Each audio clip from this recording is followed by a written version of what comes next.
What if I told you that one woman with no investors, no fashion background, and just $5,000 in savings outsold Apple on the shelves of major retail stores? Her company didn't sell phones, didn't sell laptops, just one product, Shapewear.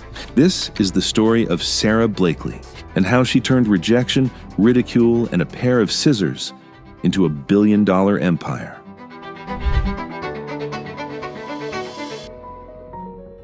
Before Forbes called her the youngest self-made female billionaire, she was selling fax machines door to door. She walked into strangers' offices, got doors slammed in her face, and kept going. She was constantly told no. Her bosses ignored her. Her pitches flopped. And when she came up with the idea for footless pantyhose, people laughed. Because in the early 2000s, the idea of a woman redesigning shapewear was a joke. Investors said it would never work. Department stores turned her down. One male executive even asked, "Sweetheart, why don't you go home and try it on your friends?" But Sara didn't fold. She took the joke seriously and made it her mission. Sara's friends didn't believe in the product either. One told her, "Just stick with your sales job. You're good at it." Even her mother worried she was wasting her savings. But something about this idea, about fixing something women silently suffered through, felt too important to ignore. She kept testing prototypes, buying every type of pantyhose she could find, cutting, sewing, wearing, repeating.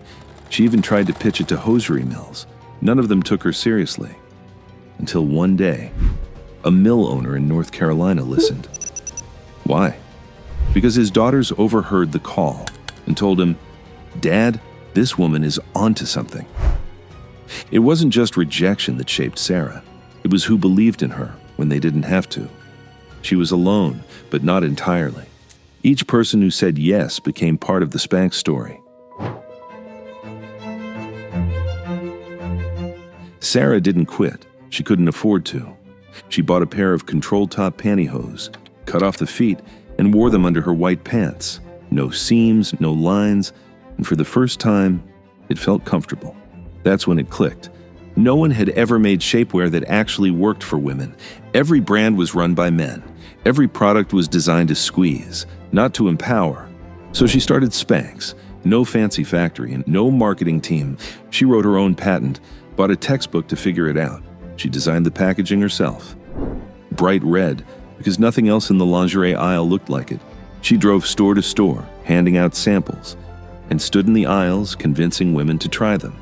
She even pretended to be a customer in those same stores. Raving loudly about Spanx to other shoppers, she used her own body to test every prototype, and every mistake taught her something new, until one moment changed everything. Oprah named Spanx one of her favorite things. Sales exploded overnight, and Spanx sold out in every store it was in. While most startups chased funding, Sara did the opposite. She owned 100% of Spanx. She never gave up equity, never raised a dollar, never diluted her vision, and that meant every success was hers.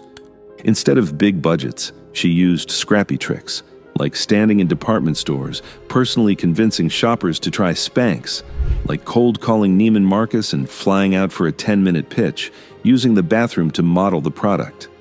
She called every store herself, followed up weekly, packed boxes by hand in her apartment. She even negotiated deals over the phone while sitting in her car. She skipped traditional advertising and doubled down on word of mouth.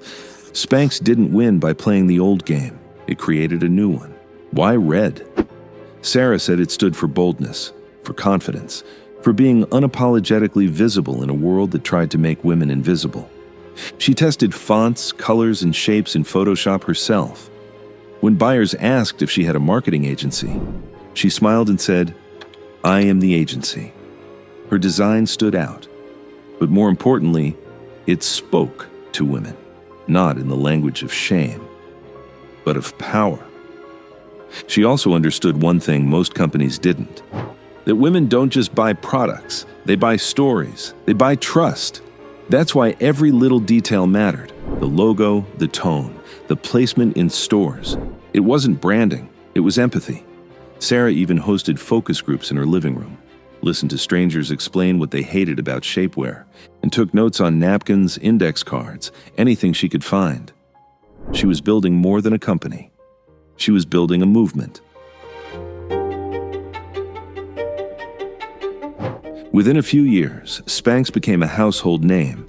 It outsold Apple on shelves at Neiman Marcus and Nordstrom. And celebrities started swearing by it: Beyoncé, Kim Kardashian, and countless red carpet regulars. But Sara kept things simple. One product, one vision, one mission: to help women feel confident. And that mission never changed. She didn't just build a brand, she built a relationship with her customers.